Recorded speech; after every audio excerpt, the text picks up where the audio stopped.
بسم الله الرحمن الرحيم. يا أيها الناس اتقوا ربكم الذي خلقكم من نفس واحدة وخلق منها زوجها وبث منهما رجالا كثيرا ونساء، واتقوا الله الذي تساءلون به والأرحام، إن الله كان عليكم رقيبا. وآتوا اليتامى أموالهم ولا تتبدلوا الخبيث بالطيب ولا تأكلوا أموالهم إلى أموالكم إنه كان حوبا كبيرا. وإن خفتم ألا تقسطوا في اليتامى فانكحوا ما طاب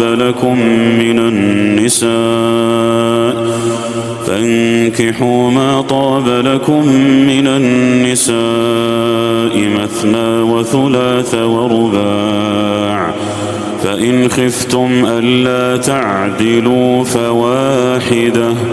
فواحدة أو ما ملكت أيمانكم، ذلك أدنى ألا تعولوا.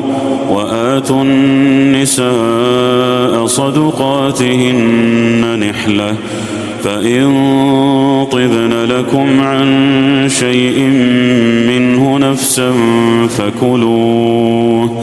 فكلوه هنيئا مريئا. ولا تؤتوا السفهاء أموالكم التي جعل الله لكم قياما وارزقوهم فيها واكسوهم وقولوا لهم قولا معروفا. وابتلوا اليتامى حتى إذا بلغوا النكاح فإن آنستم منهم رشدا فادفعوا إليهم أموالهم ولا تأكلوها إسرافا وبدارا أن يكبروا. ومن كان غنيا فليستعفف، ومن كان فقيرا فليأكل بالمعروف. فإذا دفعتم إليهم أموالهم فأشهدوا عليهم وكفى بالله حسيبا. للرجال نصيب مما ترك الوالدان والأقربون، وللنساء نصيب مما ترك الوالدان والأقربون مما قل منه أو كثر نصيبا مفروضا. وإذا حضر القسمة أولو القربى واليتامى والمساكين فارزقوهم منه وقولوا لهم قولا معروفا. وليخشى الذين لو تركوا من خلفهم ذرية ضعافا خافوا عليهم فليتقوا الله وليقولوا قولا سديدا. إن الذين يأكلون أموال اليتامى ظلما إنما يأكلون في بطونهم نارا وسيصلون سعيرا. يوصيكم الله في أولادكم للذكر مثل حظ الأنثيين، فإن كن نساء فوق 2 فلهن ثلثا ما ترك، وإن كانت واحدة فلها النصف، ولأبويه لكل واحد منهما السدس مما ترك إن كان له ولد، فإن لم يكن له ولد وورثه أبواه فلأمه الثلث، فإن كان له إخوة فلأمه السدس من بعد وصية يوصي بها أو دين. آباؤكم وأبناؤكم لا تدرون أيهم أقرب لكم نفعا، فريضة من الله، إن الله كان عليما حكيما. ولكم نصف ما ترك أزواجكم إن لم يكن لهن ولد، فإن كان لهن ولد فلكم الربع مما تركن من بعد وصية يوصين بها أو دين، ولهن الربع مما تركتم إن لم يكن لكم ولد، فإن كان لكم ولد فلهن الثمن مما تركتم من بعد وصية توصون بها أو دين. وإن كان رجل يورث كلالة أو امرأة وله أخ أو أخت فلكل واحد منهما السدس، فإن كانوا أكثر من ذلك فهم شركاء في الثلث من بعد وصية يوصى بها أو دين غير مضار، وصية من الله، والله عليم حليم. تلك حدود الله، ومن يطع الله ورسوله يدخله جنات تجري من تحتها الأنهار خالدين فيها، وذلك الفوز العظيم. ومن يعص الله ورسوله ويتعد حدوده يدخله نارا خالدا فيها وله عذاب مهين. واللاتي يأتين الفاحشة من نسائكم فاستشهدوا عليهن 4 منكم، فإن شهدوا فأمسكوهن في البيوت حتى يتوفاهن الموت أو يجعل الله لهن سبيلا. واللذان يأتيانها منكم فآذوهما، فإن تابا وأصلحا فأعرضوا عنهما، إن الله كان توابا رحيما.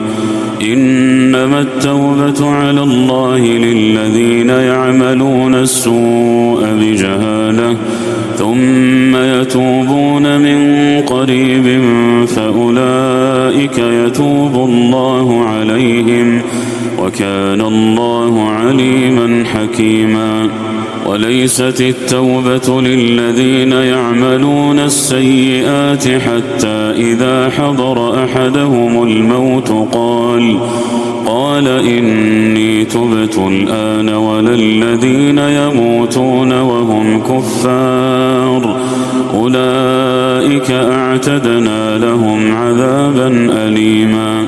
يا أيها الذين آمنوا لا يحل لكم أن ترثوا النساء كرها ولا تعضلوهن لتذهبوا ببعض ما آتيتموهن إلا أن يأتين بفاحشة مبينة، وعاشروهن بالمعروف، فإن كرهتموهن فعسى أن تكرهوا شيئا ويجعل الله فيه خيرا كثيرا. وإن أردتم استبدال زوج مكان زوج وآتيتم إحداهن قنطارا فلا تأخذوا منه شيئا أتأخذونه بهتانا وإثما مبينا وكيف تأخذونه وقد أفضى بعضكم إلى بعض وأخذن منكم ميثاقا غليظا ولا تنكحوا ما نكح آباؤكم من النساء إلا ما قد سلف إنه كان فاحشة ومقتا وساء سبيلا حرمت عليكم أمهاتكم وبناتكم وأخواتكم وعماتكم وخالاتكم وبنات الأخ وبنات الأخت وأمهاتكم اللاتي أرضعنكم وأخواتكم من الرضاعة وأمهات نسائكم وربائبكم اللاتي في حجوركم من نسائكم اللاتي دخلتم بهن فإن لم تكونوا دخلتم بهن فلا جناح عليكم وحلائل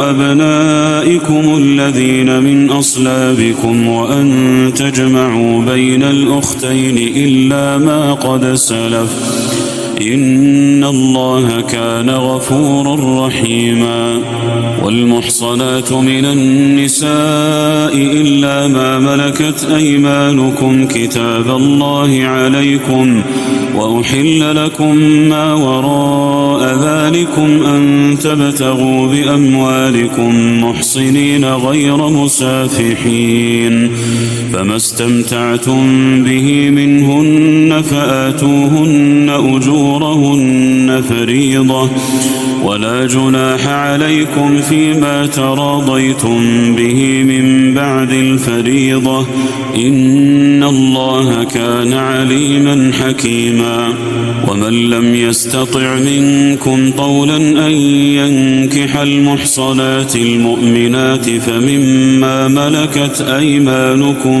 من فتياتكم المؤمنات والله أعلم بإيمانكم بعضكم من بعض فانكحوهن بإذن أهلهن وآتوهن أجورهن بالمعروف محصنات غير مسافحات ولا متخذات أخدان فإذا أحصن فإن أتين بفاحشة فعليهن نصف ما على المحصنات من العذاب ذلك لمن خشي العنة منكم وأن تصبروا خير لكم والله غفور رحيم يريد الله ليبين لكم ويهديكم سنن الذين من قبلكم ويتوب عليكم والله عليم حكيم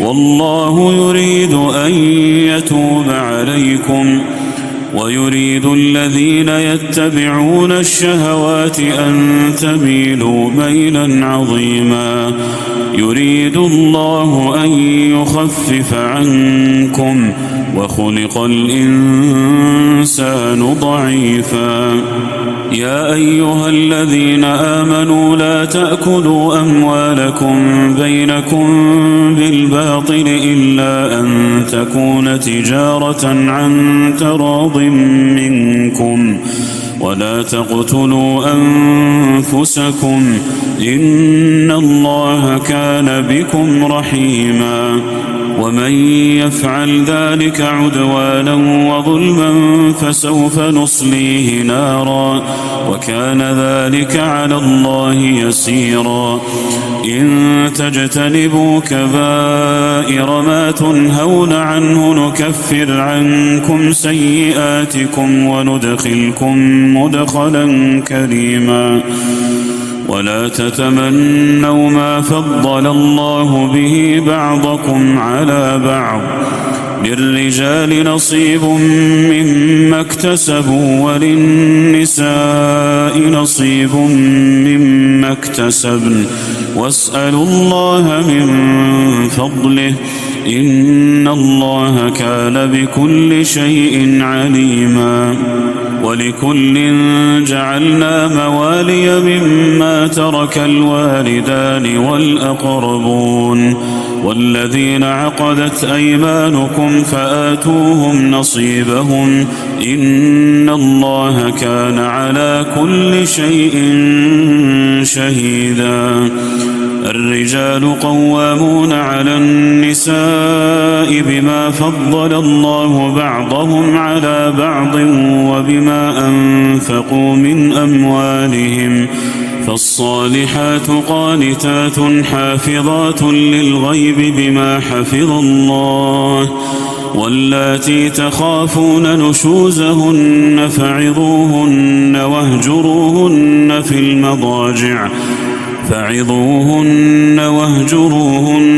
في المضاجع واضربوهن فإن أطعنكم فلا تبغوا عليهن سبيلا إن الله كان عليا كبيرا. وإن خفتم شقاق بينهما فابعثوا حكما من أهله وحكما من أهلها إن يريدا إصلاحا يوفق الله بينهما إن الله كان عليما خبيرا. واعبدوا الله ولا تشركوا به شيئا وبالوالدين إحسانا وبذي القربى واليتامى والمساكين والجار ذي القربى والجار الجنب والصاحب بالجنب وابن السبيل وما ملكت أيمانكم إن الله لا يحب من كان مختالا فخورا. الذين يبخلون ويأمرون الناس بالبخل ويكتمون ما آتاهم الله من فضله وأعتدنا للكافرين عذابا مهينا. والذين ينفقون أموالهم رئاء الناس ولا يؤمنون بالله ولا باليوم الآخر ومن يكن الشيطان له قرينا فساء قرينا. وماذا عليهم لو آمنوا بالله واليوم الآخر وأنفقوا مما رزقهم الله وكان الله بهم عليما. إن الله لا يظلم مثقال ذرة وإن تك حسنة يضاعفها ويؤت من لدنه أجرا عظيما. فكيف إذا جئنا من كل أمة بشهيد وجئنا بك على هؤلاء شهيدا يومئذ يود الذين كفروا وعصوا الرسول لو تسوى بهم الأرض ولا يكتمون الله حديثا. يا أيها الذين آمنوا لا تقربوا الصلاة وأنتم سكارى حتى تعلموا ما تقولون ولا جنبا إلا عابري سبيل حتى تغتسلوا وإن كنتم مرضى أو على سفر أو جاء أحد منكم من الغائط أو لامستم النساء فلم تجدوا ماء فتيمموا صعيدا طيبا فامسحوا بوجوهكم وأيديكم إن الله كان عفوا غفورا. ألم تر إلى الذين أوتوا نصيبا من الكتاب يشترون الضلالة ويريدون أن تضلوا السبيل والله أعلم بأعدائكم وكفى بالله وليا وكفى بالله نصيرا. من الذين هادوا يحرفون الكلم عن مواضعه ويقولون سمعنا وعصينا واسمع غير مسمع وراعنا ليا بألسنتهم وطعنا في الدين ولو أنهم قالوا سمعنا وأطعنا واسمع وانظرنا لكان خيرا لهم وأقوم ولكن لعنهم الله بكفرهم فلا يؤمنون إلا قليلا. يا أيها الذين أوتوا الكتاب آمنوا بما نزلنا مصدقا لما معكم من قبل أن نطمس وجوها فنردها على أدبارها أو نلعنهم كما لعنا أصحاب السبت وكان أمر الله مفعولا. إن الله لا يغفر أن يشرك به ويغفر ما دون ذلك لمن يشاء ومن يشرك بالله فقد افترى إثما عظيما. ألم تر إلى الذين يزكون أنفسهم بل الله يزكي من يشاء ولا يظلمون فتيلا. انظر كيف يفترون على الله الكذب وكفى به إثما مبينا. ألم تر إلى الذين أوتوا نصيبا من الكتاب يؤمنون بالجبت والطاغوت ويقولون للذين كفروا هؤلاء أهدى من الذين آمنوا سبيلا. أولئك الذين لعنهم الله ومن يلعن الله فلن تجد له نصيرا. أم لهم نصيب من الملك فإذا لا يؤتون الناس نقيرا أم يحسدون الناس على ما آتاهم الله من فضله فقد آتينا آل إبراهيم الكتاب والحكمة وآتيناهم ملكا عظيما. فمنهم من آمن به ومنهم من صد عنه وكفى بجهنم سعيرا. إن الذين كفروا بآياتنا سوف نصليهم نارا كلما نضجت جلودهم بدلناهم جلودا غيرها ليذوقوا العذاب إن الله كان عزيزا حكيما. والذين آمنوا وعملوا الصالحات سندخلهم جنات تجري من تحتها الأنهار خالدين فيها أبدا لهم فيها أزواج مطهرة وندخلهم ظلا ظليلا. إن الله يأمركم أن تؤدوا الأمانات إلى أهلها وإذا حكمتم بين الناس أن تحكموا بالعدل إن الله نعما يعظكم به إن الله كان سميعا بصيرا. يا أيها الذين آمنوا أطيعوا الله وأطيعوا الرسول وأولي الأمر منكم فإن تنازعتم في شيء فردوه إلى الله والرسول إن كنتم تؤمنون إن كنتم تؤمنون بالله واليوم الآخر ذلك خير وأحسن تأويلا.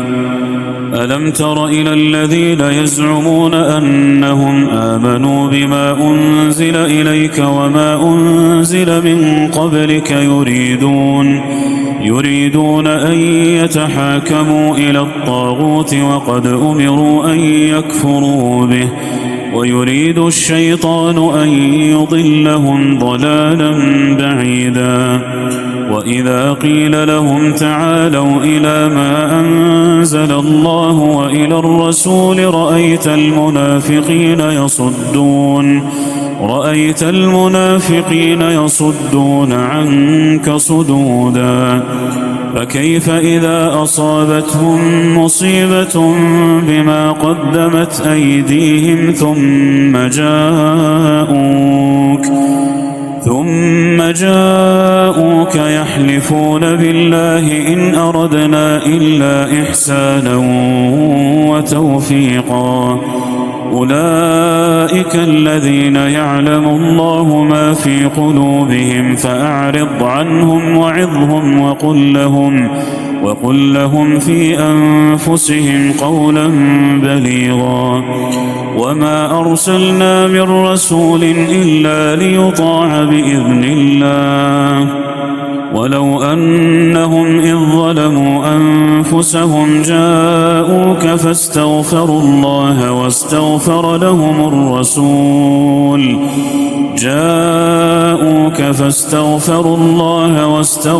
لهم الرسول لوجدوا الله توابا رحيما.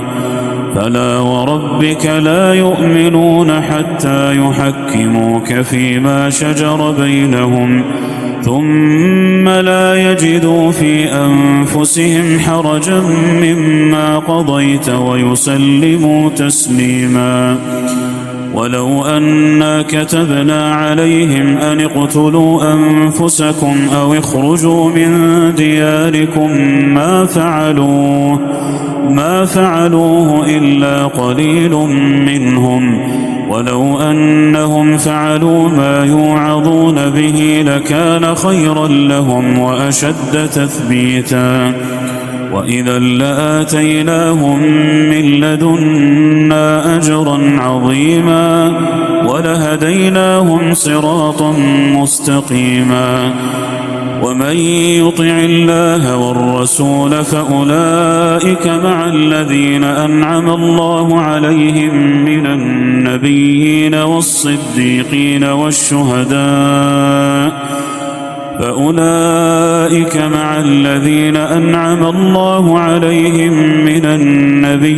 والصديقين والشهداء والصالحين وحسن أولئك رفيقا. ذلك الفضل من الله وكفى بالله عليما. يا أيها الذين آمنوا خذوا حذركم فانفروا ثبات أو انفروا جميعا. وإن منكم لمن ليبطئن فإن أصابتكم مصيبة قال قد أنعم الله علي إذ لم أكن معهم شهيدا. ولئن أصابكم فضل من الله ليقولن كأن لم تكن بينكم وبينه مودة يا ليتني كنت معهم فأفوز فوزا عظيما. فليقاتل في سبيل الله الذين يشرون الحياة الدنيا بالآخرة ومن يقاتل في سبيل الله فيقتل أو يغلب فسوف نؤتيه أجرا عظيما. وما لكم لا تقاتلون في سبيل الله والمستضعفين من الرجال والنساء والولدان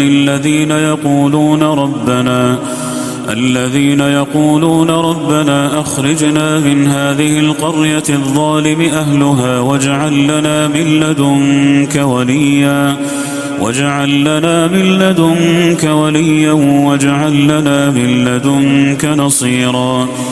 الذين آمنوا يقاتلون في سبيل الله والذين كفروا يقاتلون في سبيل الطاغوت فقاتلوا أولياء الشيطان إن كيد الشيطان كان ضعيفا.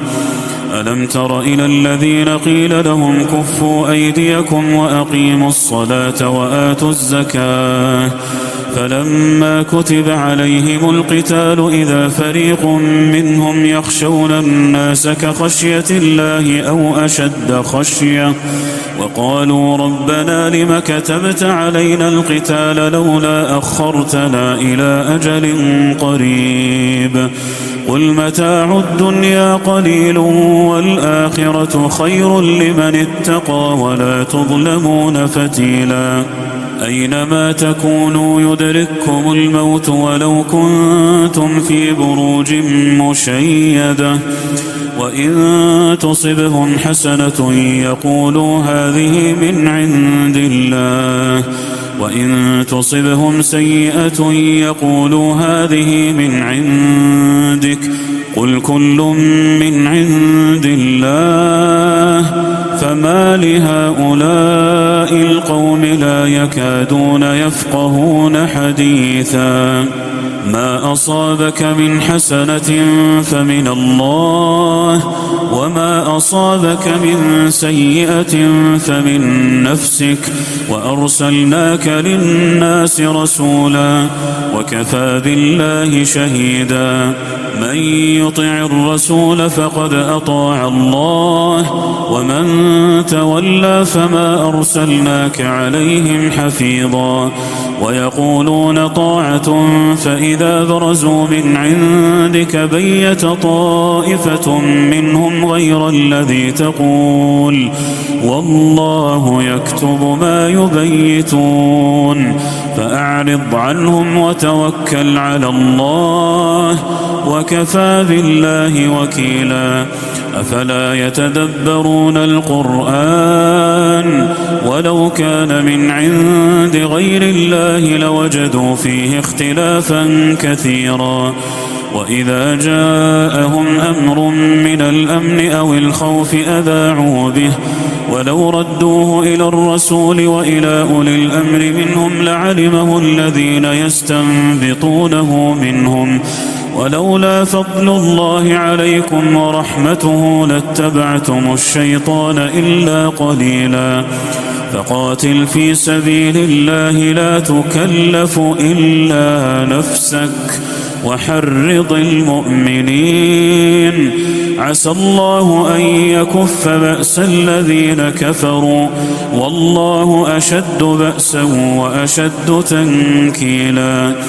من يشفع شفاعة حسنة يكن له نصيب منها ومن يشفع شفاعة سيئة يكن له كفل منها وكان الله على كل شيء مقيتا. وإذا حييتم بتحية فحيوا بأحسن منها أو ردوها إن الله كان على كل شيء حسيبا. الله لا إله إلا هو ليجمعنكم إلى يوم القيامة لا ريب فيه ومن أصدق من الله حديثا. فما لكم في المنافقين فئتين والله أركسهم بما كسبوا أتريدون أن تهدوا من أضل الله ومن يضلل الله فلن تجد له سبيلا. ودوا لو تكفرون كما كفروا فتكونون سواء فلا تتخذوا منهم أولياء حتى يهاجروا في سبيل الله فإن تولوا فخذوهم واقتلوهم حيث وجدتموهم ولا تتخذوا منهم وليا ولا نصيرا. إلا الذين يصلون إلى قوم بينكم وبينهم ميثاق أو جاءوكم حصرت صدورهم أن يقاتلوكم أو يقاتلوا قومهم ولو شاء الله لسلطهم عليكم فلقاتلوكم فإن اعتزلوكم فلم يقاتلوكم وألقوا إليكم السلم فما جعل الله لكم عليهم سبيلا ستجدون آخرين يريدون أن يأمنوكم ويأمنوا قومهم كلما ردوا إلى الفتنة أركسوا فيها فإن لم يعتزلوكم ويلقوا إليكم السلم ويكفوا أيديهم فخذوهم واقتلوهم حيث ثقفتموهم وأولئكم جعلنا لكم عليهم سلطانا مبينا وما كان لمؤمن أن يقتل مؤمنا إلا خطأ ومن قتل مؤمنا خطأ فتحرير رقبة مؤمنة ودية مسلمة إلى أهله إلا أن يصدقوا فإن كان من قوم عدو لكم وهو مؤمن فتحرير رقبة مؤمنة وإن كان من قوم بينكم وبينهم ميثاق فدية مسلمة إلى أهله وتحرير رقبة مؤمنة فمن لم يجد فصيام شهرين متتابعين توبة من الله وكان الله عليما حكيما ومن يقتل مؤمنا متعمدا فجزاؤه جهنم خالدا فيها وغضب الله عليه ولعنه وأعد له عذابا عظيما يا أيها الذين آمنوا إذا ضربتم في سبيل الله فتبينوا ولا تقولوا لمن ألقى إليكم السلام لست مؤمنا تبتغون عرض الحياة الدنيا فعند الله مغانم كثيرة كذلك كنتم من قبل فمن الله عليكم فتبينوا إن الله كان بما تعملون خبيرا لا يستوي القاعدون من المؤمنين غير أولي الضرر والمجاهدون في سبيل الله بأموالهم وأنفسهم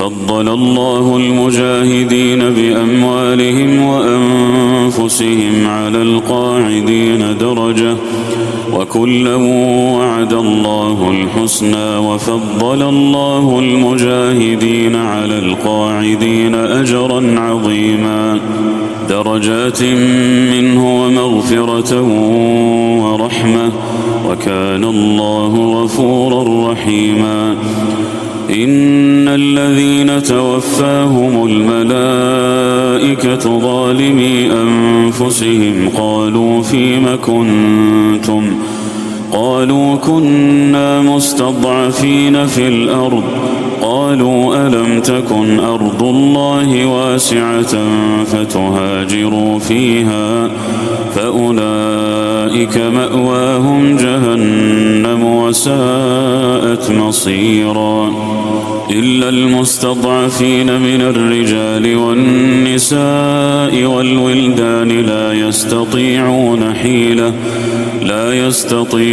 حيلة ولا يهتدون سبيلا فأولئك عسى الله أن يعفو عنهم وكان الله عفوا غفورا ومن يهاجر في سبيل الله يجد في الأرض مراغما كثيرا وسعة ومن يخرج من بيته مهاجرا إلى الله ورسوله ثم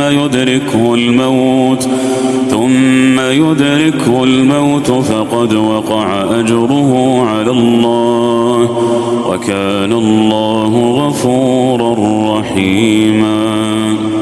وإذا ضربتم في الأرض فليس عليكم جناح أن تقصروا من الصلاة إن خفتم أن يفتنكم الذين كفروا إن الكافرين كانوا لكم عدوا مبينا. وإذا كنت فيهم فأقمت لهم الصلاة فلتقم طائفة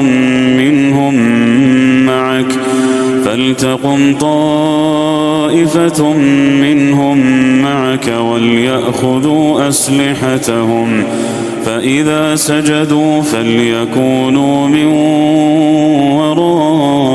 ورائكم ولتأت طائفة أخرى لم يصلوا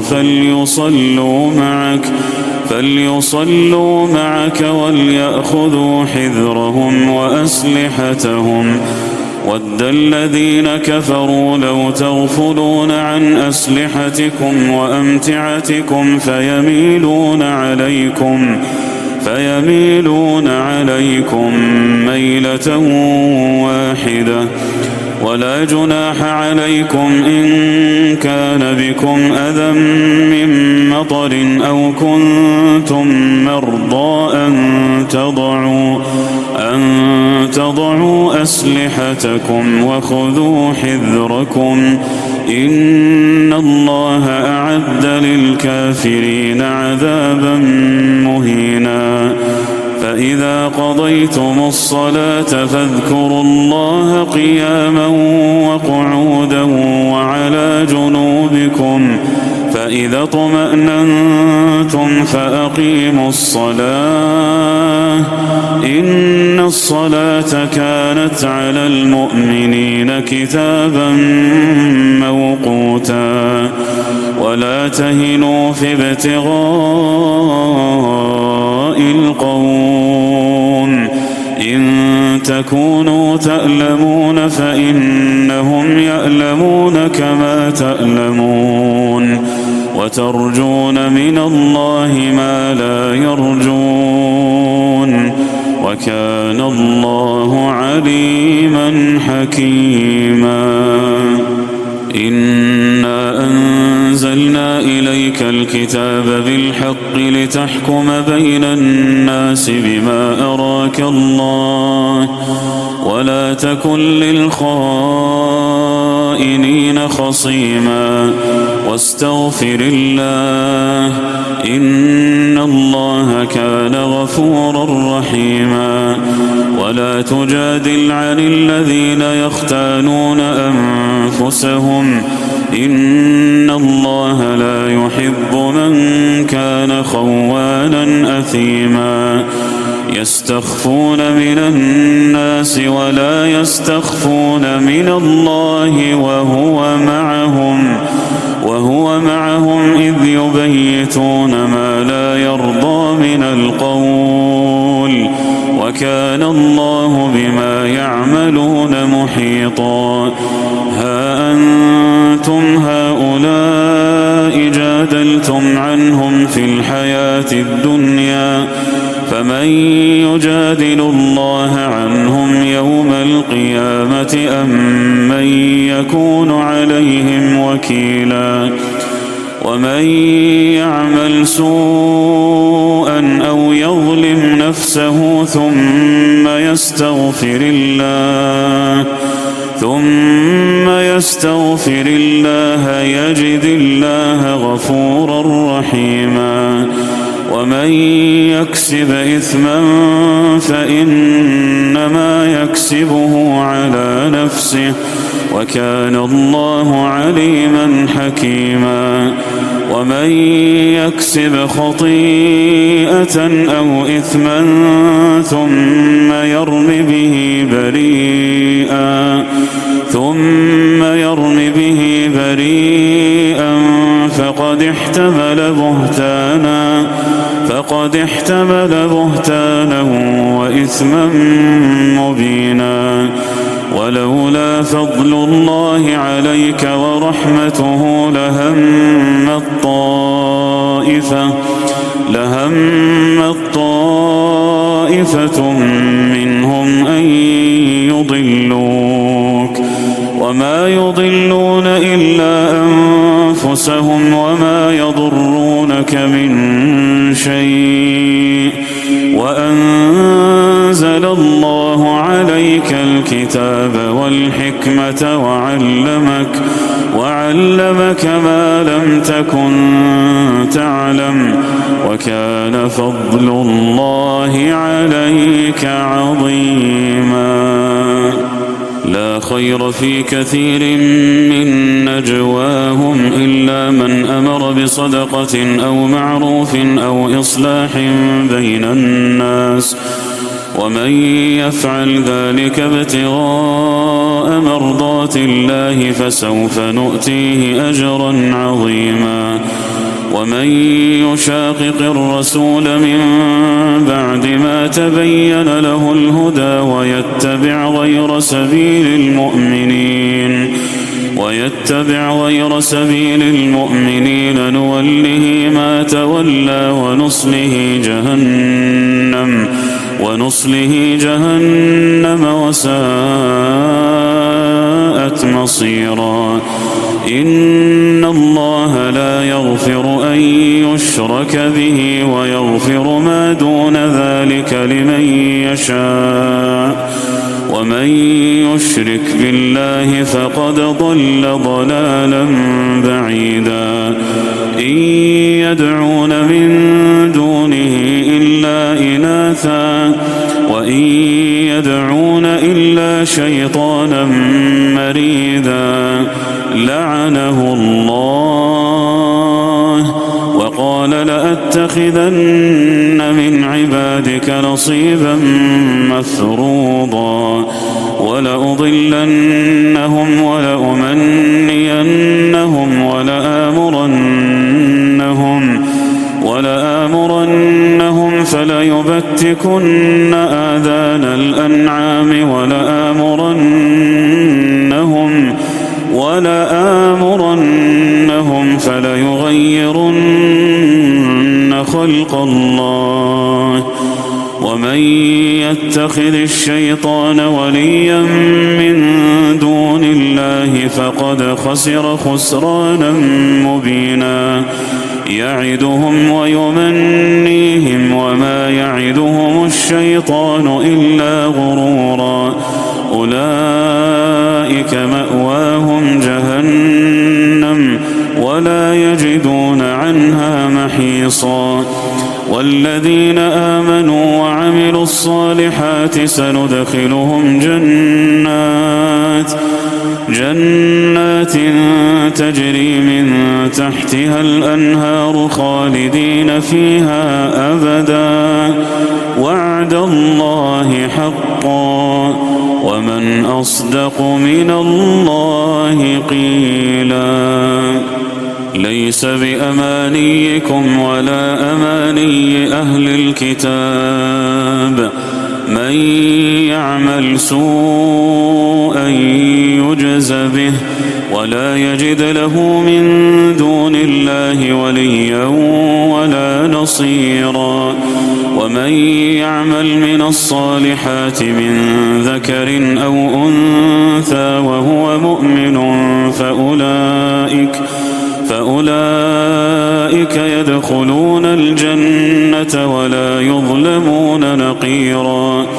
ومن أحسن دينا ممن أسلم وجهه لله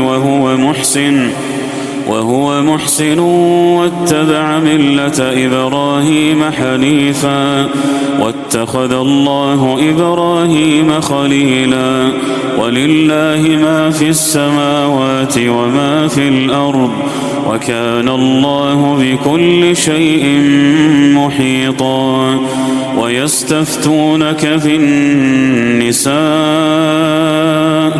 قل الله يفتيكم فيهن وما يتلى عليكم في الكتاب في يتامى النساء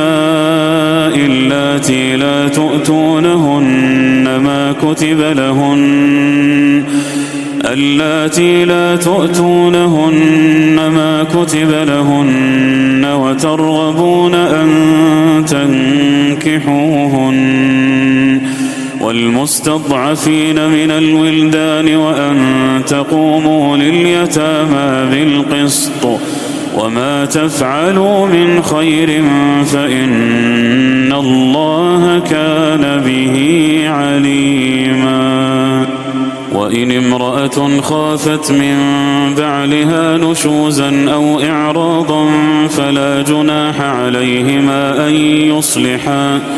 فلا جناح عليهما أن يصلحا بينهما صلحا والصلح خير وأحضرت الأنفس الشح وإن تحسنوا وتتقوا فإن الله كان بما تعملون خبيرا ولن تستطيعوا أن تعدلوا بين النساء ولو حرصتم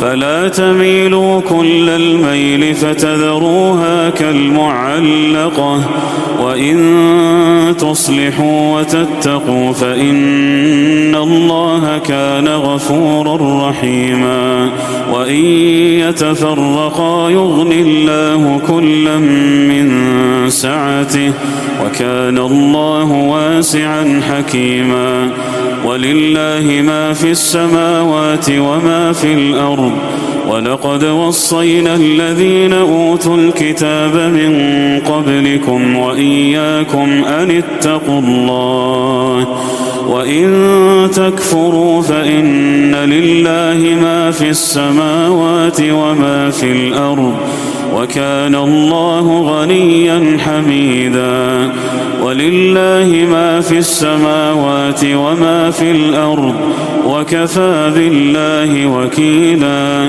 إن يشأ يذهبكم أيها الناس ويأت بآخرين وكان الله على ذلك قديرا من كان يريد ثواب الدنيا فعند الله ثواب الدنيا والآخرة وكان الله سميعا بصيرا يا أيها الذين آمنوا كونوا قوامين بالقسط شهداء لله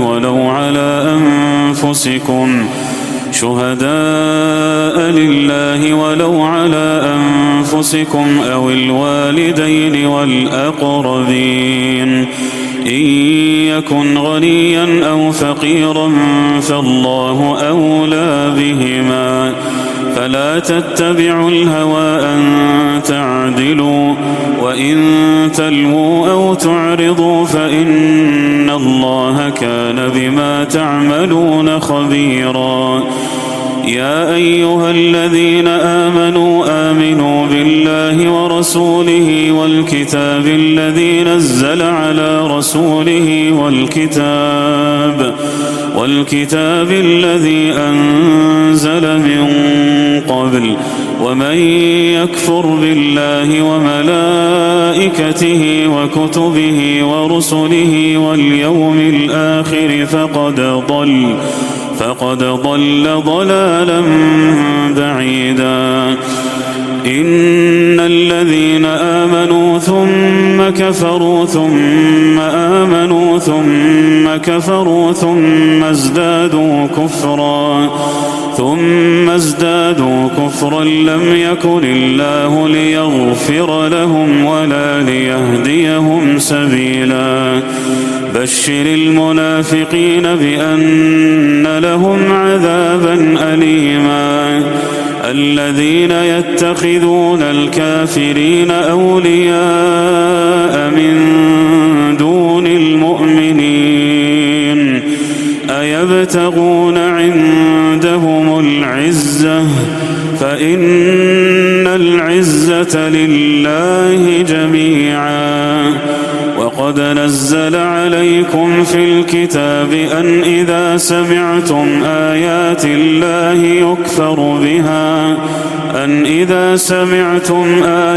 الله يكفر بها ويستهزأ بها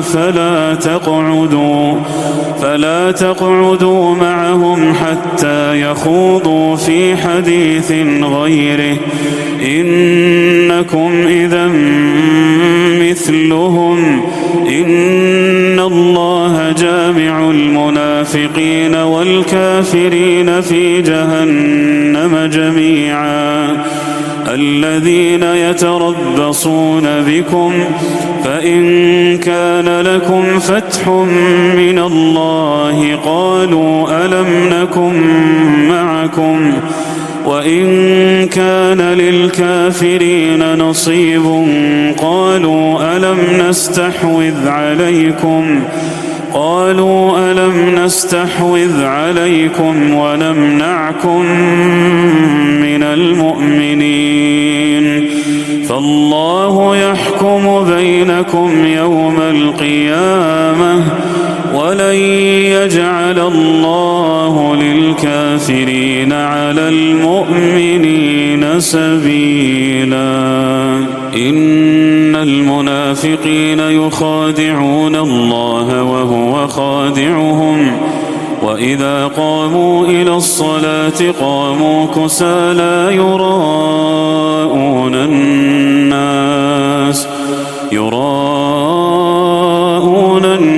الناس ولا يذكرون الله إلا قليلا مذبذبين بين ذلك لا إله هؤلاء ولا إله هؤلاء ومن يضلل الله فلن تجد له سبيلا يا أيها الذين آمنوا لا تتخذوا الكافرين أولياء من دون المؤمنين أتريدون أن تجعلوا لله عليكم سلطانا مبينا إن المنافقين في الدرك الأسفل من النار ولن تجد لهم نصيرا إلا الذين تابوا وأصلحوا واعتصموا بالله وأخلصوا دينهم لله فأولئك مع المؤمنين وسوف يؤتي الله المؤمنين أجرا عظيما ما يفعل الله بعذابكم إن شكرتم وآمنتم وكان الله شاكرا عليما لا يحب الله الجهر بالسوء من القول إلا من ظلم وكان الله سميعا عليما إن تبدوا خيرا أو تخفوه أو تعفو عن سوء فإن الله كان عفوا قديرا إن الذين يكفرون بالله ورسله ويريدون أن يفرقوا بين الله ورسله ويقولون نؤمن ببعض ونكفر ببعض ويريدون أن يتخذوا بين ذلك سبيلا أولئك هم الكافرون حقا وأعتدنا للكافرين عذابا مهينا. والذين آمنوا بالله ورسله ولم يفرقوا بين أحد منهم أولئك سوف يؤتيهم أجورهم وكان الله غفورا رحيما. يسألك أهل الكتاب أن تنزل عليهم كتابا من السماء فقد سألوا موسى أكبر من ذلك فقالوا أرنا الله جهرة فأخذتهم الصاعقة بظلمهم ثم اتخذوا العجل من بعد ما جاءتهم البينات فعفونا عن ذلك وآتينا موسى سلطانا مبينا. ورفعنا فوقهم الطور بميثاقهم وقلنا لهم ادخلوا الباب سجدا وقلنا لهم لا تعدوا في السبت وأخذنا منهم ميثاقا غليظا. فبما نقضهم ميثاقهم وكفرهم بآيات الله وقتلهم الأنبياء بغير حق وقولهم قلوبنا غلف بل طبع الله عليها بكفرهم فلا يؤمنون إلا قليلا.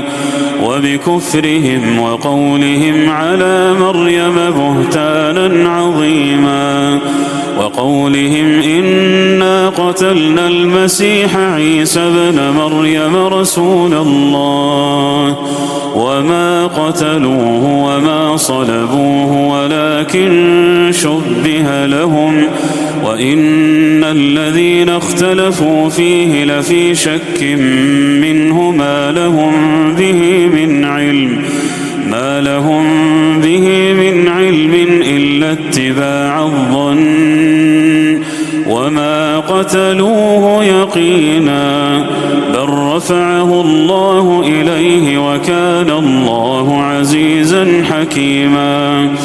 وإن من أهل الكتاب إلا ليؤمنن به قبل موته ويوم القيامة يكون عليهم شهيدا. فبظلم من الذين هادوا حرمنا عليهم طيبات أحلت لهم وبصدهم عن سبيل الله كثيرا وأخذهم الربا وقد نهوا عنه وأكلهم أموال الناس بالباطل وأعتدنا للكافرين منهم عذابا أليما. لكن الراسخون في العلم منهم والمؤمنون يؤمنون بما أنزل إليك وما أنزل من قبلك والمقيمين الصلاة والمؤتون الزكاة والمؤمنون بالله واليوم الآخر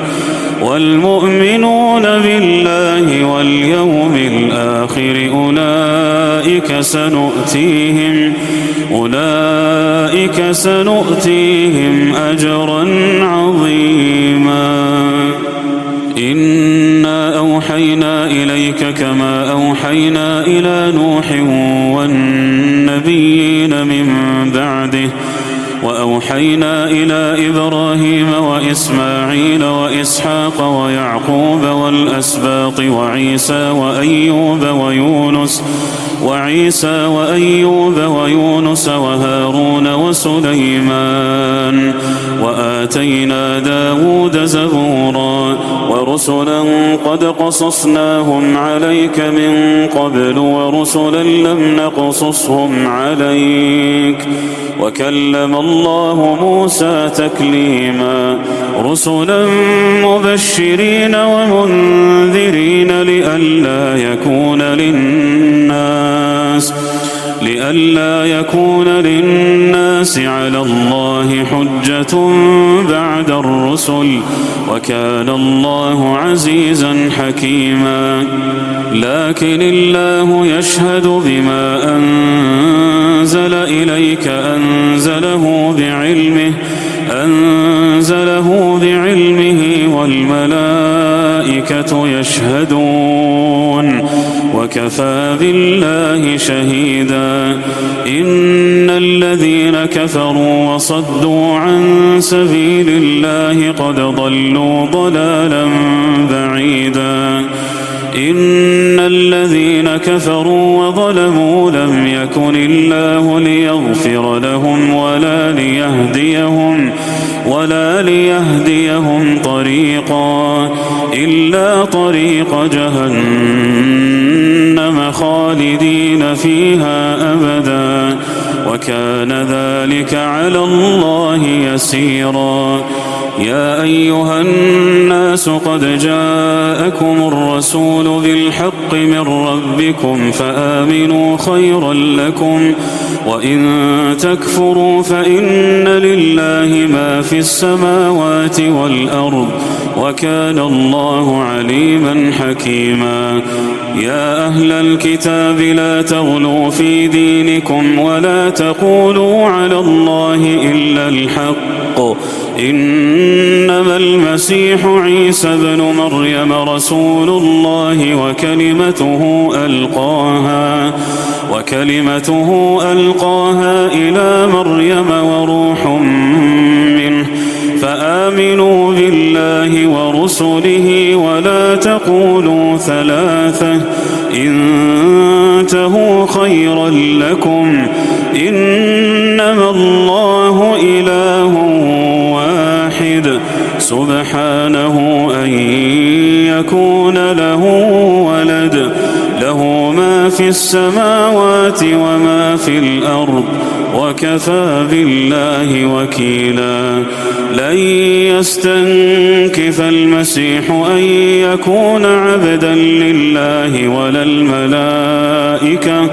ولا الملائكة المقربون، ومن يستنكف عن عبادته ويستكبر فسيحشرهم إليه جميعا.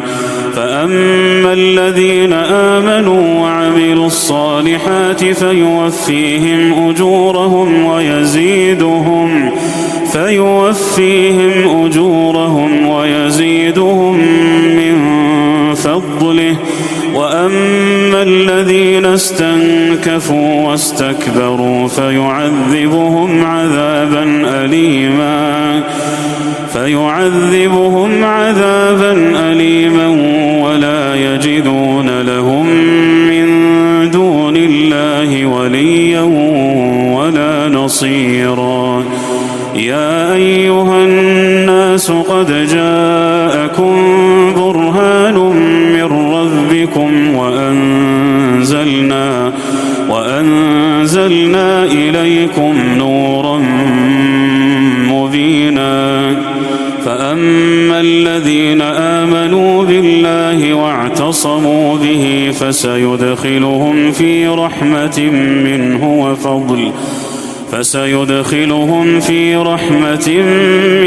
وفضل ويهديهم إليه صراطا مستقيما. يستفتونك قل الله يفتيكم في الكلالة، إن امرؤ هلك ليس له ولد وله أخت فلها نصف ما ترك وهو يرثها إن لم يكن لها ولد، فإن كانت اثنتين فلهما الثلثان مما ترك، وإن كانوا إخوة رجالا ونساء فللذكر مثل حظ الأنثيين. يبين الله لكم أن تضلوا، والله بكل شيء عليم.